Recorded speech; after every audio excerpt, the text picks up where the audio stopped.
കൊല്ലം മീയണ്ണൂരിൽ കള്ള് ഷാപ്പിൽ വെച്ച് ബിയർ കുടിക്കാൻ അനുവദിക്കാത്തതിന്റെ വൈരാഗ്യത്തിൽ ഷാപ്പിനുള്ളിൽ ഭീകരാന്തരീക്ഷം സൃഷ്ടിച്ചവർ അറസ്റ്റിലായി.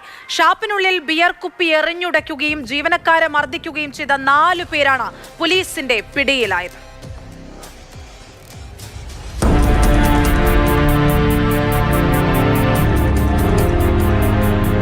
കഴിഞ്ഞ ദിവസം രാത്രിയായിരുന്നു സംഭവം.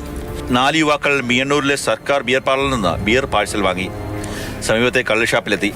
ഷാപ്പിനുള്ളിൽ വെച്ച് ബിയർ കുടിക്കാൻ തുടങ്ങി. ഷാപ്പിലെ തൊഴിലാളികൾ അത് വിലക്കി. ഷാപ്പ് ജീവനക്കാരുടെ നടപടി യുവാക്കൾക്ക് ഇഷ്ടപ്പെട്ടില്ല. ബിയർ കുപ്പി ഷാപ്പിനുള്ളിൽ എറിഞ്ഞുടച്ച് ഭീകരാന്തരീക്ഷമുണ്ടാക്കി. ഷാപ്പിലെ ജീവനക്കാരൻ ജയകുമാറിനെ ക്രൂരമായി മർദ്ദിച്ചു. ആക്രമണത്തിന് ശേഷം പ്രതികൾ കാറിൽ രക്ഷപ്പെട്ടു. ജയകുമാറിന്റെ പരാതിയുടെ അടിസ്ഥാനത്തിൽ പൂയപ്പള്ളി പോലീസ് കേസെടുത്തു.